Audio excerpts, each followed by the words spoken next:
This is Casey Jones with musicfiends.com. We're at the Granada tonight with the Birthday Massacre. Hello, I'm part of that band. Thanks for having me. My name is Chibi, and I'm the singer for the Birthday Massacre. So how long have you been together? Oh my goodness, since 1999. Most of us have been in the band for the majority of it, so we're a pretty big family, pretty dysfunctional yet loving family. And how did you meet? I met Rainbow in college, and he has known Mike, those are the two guitar players, since fourth grade. So most of us kind of met in the college era, and we've had members come and go, but it's been a long time, yeah. How has the tour gone so far? It's gone really good, really good. We're at the halfway mark now, I think. I don't have my laminate on me. Yeah, we're just over the halfway hump. So there's 2 weeks of tour that are bad. The first one and the last one. First one because you're like still getting your sea legs, and the last one because you know you're almost done. So we're kind of right at that peak where we're feeling really good and we're feeling in shape, and it's fun. Yeah. So you're touring the U.S. That's right. And then after you're going to England, yes? Yes, in the fall. Yeah. Are you excited for that? Oh yeah, we've been over there a bunch of times, and it's cool. Like you know what I mean? Like we're at the point where we've starting to have familiar faces come out to a lot of the shows and meeting new people as well. But even coming here, we did our VIP, and we see some people we've seen from years past, and it makes you feel more welcome too in a city when you're like, oh, I know you. That type of thing, right? And how's the VIP experience for your patrons? Well, I hope it's good. I mean, for us, it's fun because it's really nice to get to sort of chat with people. Obviously, it's a time crunch, so you always just want to make everybody feel valued and appreciated and be able to chat with them for a bit. So I hope they like it. So can I ask you about your set list? So we have 10 full-length releases now. Right. So obviously, when we were touring early in the days, there was much less songs to choose from. We just had an album come out, the 10th album come out while we were on this tour.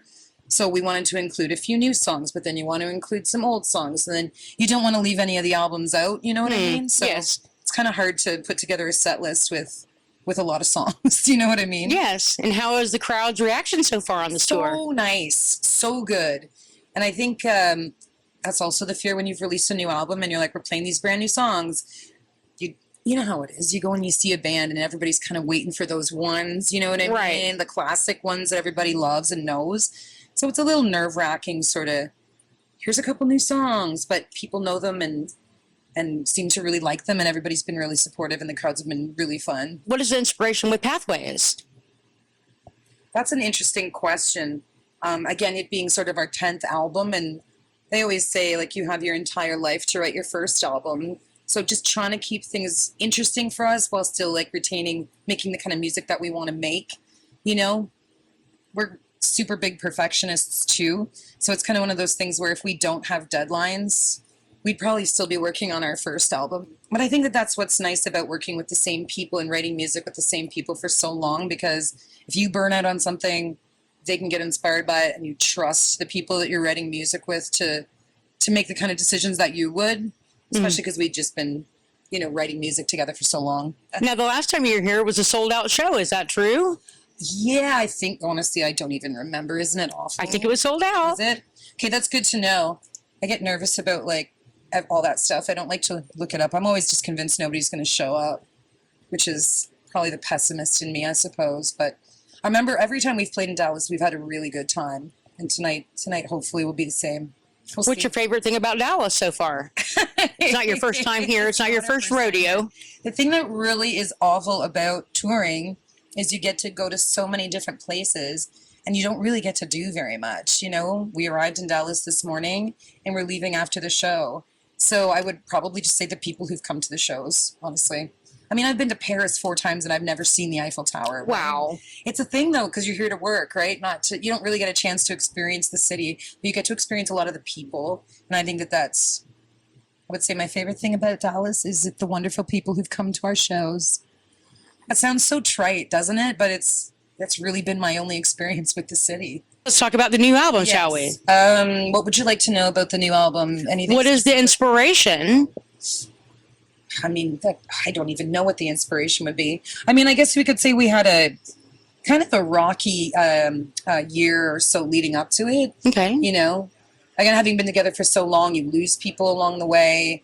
Some things happen that kind of make things sort of maybe not fun or optimistic. So I think there's a lot of sort of heavier lost vibes on this album, which will really depress me if I like really dig into them, you know what I mean? But I think it's just the whole thing about art, right? Like, it's like, Right. if you have a bad day and you create something as a result of it, you know, and maybe make something good come out of kind of a dark time. And I think maybe that's kind of where the inspiration for a lot of this album came from. More of daydreaming or of nightmares? Oh, our band's a little bit of both. You know what I course. mean? Always try and balance the darkness with sort of the optimism and the happiness and the fun that you can have. I think that's kind of what our band's always tried to do, like kind of combine even just sounds in that way, you know, like pop music and electro and dance and all Right. this kind of fun stuff with like really kind of heavy, dark sounds. And yeah, vibe-wise, I think we do that lyrically. I think we do that musically. We try and do that with our performances. And yeah, no matter how bad of a day you're having, you can still find hopefully something to laugh about. At the very least, something to laugh about. So far on the tour, Yeah. what is your ritual for getting ready? It's a total mindset. And you can kind of get superstitious about it if I can. That's like one of our albums, Superstition. Right. But yeah, I definitely have little things that like if I do something, like if I have a really bad show, I won't wear the same skirt. I sprained my knee on stage once and I just threw that skirt in the garbage because I'm like, there's this bad vibes around this like skirt, or like little things like that. And you got to try and keep it light, right? So there's a lot of us who are on the tour bus together. So there's 6 in the band. We've got our driver who we've known for years and we love. And we have 3 crew, right? So our front of house sound guy, our tour manager, and our merch seller. And so you end up almost kind of like, we're Canadian, right? So we're like, Right. chirping each other all day long anyways. We do play little jokes on each other. You got to try and keep it light. You know what I mean? Because it's very physically demanding. It's very mentally demanding. You're exhausted all the time. You're afraid of getting sick. So again, you just have to find the things to laugh at. You know, getting along with other bands on tour is important as well, because then you have that moment to be like, and then you can kind of get comfortable with each other and just start chirping on them too. Got to have fun, especially on the last night of tour. You have to have the tour prank on each other's bands. The tour prank. Oh, so yes. like what? Oh my gosh, right. So this is a classic thing, right? If you get along really, really well with the other bands on tour, it's kind of like a tradition.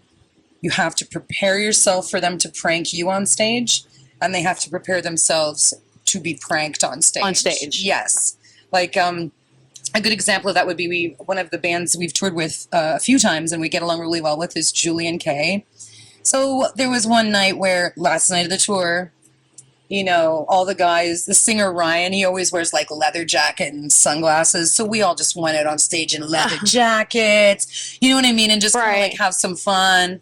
They do the same thing. Like I think Amir from that band came out and started playing guitar along with us. So it can be really good spirited. And one tour, I forget the band, but I gave everyone just like, pretend I was bringing them out shots. And they were like, oh, it was mayonnaise, which was disgusting, right? So it can, again, I think it depends on.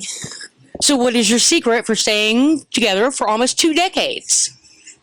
Okay, I know that they want to kill me half the time, and I want to kill them half the time, and they all want to kill each other half the time. But that's only probably 30% of the day. You know, I think the secret is that we all really fundamentally love one another and can tolerate each other's quirks and issues and weird senses of humor. And just, I think that's just what it is. It's like I said kind of earlier, like we're a family, you know have what history. I mean? Yeah, you know, and we trust each other too. That's another thing. You know, you tour with some people, you meet people through this whole thing. There's a lot of people that you can't trust, right? There's a lot of people that don't like you, or that you don't like them. You're not going to vibe with them. Like everyone in this band really vibes well with each other, and we're super lucky to have that. Speaking of creative, what's up with the color theme that you've got going on? Right. So when I said I met Rainbow when we were in college, and so we went to fine arts, like a fine arts program Right, together. sure. There's a lot of color theory in in that type of thing. And obviously purple is like a combination of red and blue, which are sort of, again, those sort of, you know, cold and hot and spooky and happy and heavy and poppy. So it just seemed like a really, and it's a beautiful color. It's my favorite color. Do you have any makeup rituals that you do? Oh gosh, that's an interesting question. I do my 3 stages of makeup. No one's ever asked me this before. I am so here for this. I wake up and I slather on a bunch of stuff so I don't look like a lunatic when we're loading in. Then we have the VIP where I kind of go a little bit more, a little bit nicer because we're going to be taking pictures of people. Then we have the show where it's basically a layer. You know what I mean? Like just a big old pile that's just going to melt off my face anyway, so I probably should not bother. Lots of water, lots of moisturizer, 3 steps. Big old... That's what it's all about, baby. Oil of delay. Oil of delay. That's awesome. Yes. Thank you so much for having me. Thank you so today. much. Really appreciate it. Let's hug. Thank you. Let's get in here, baby. This is Casey Jones with MusicFiends.com.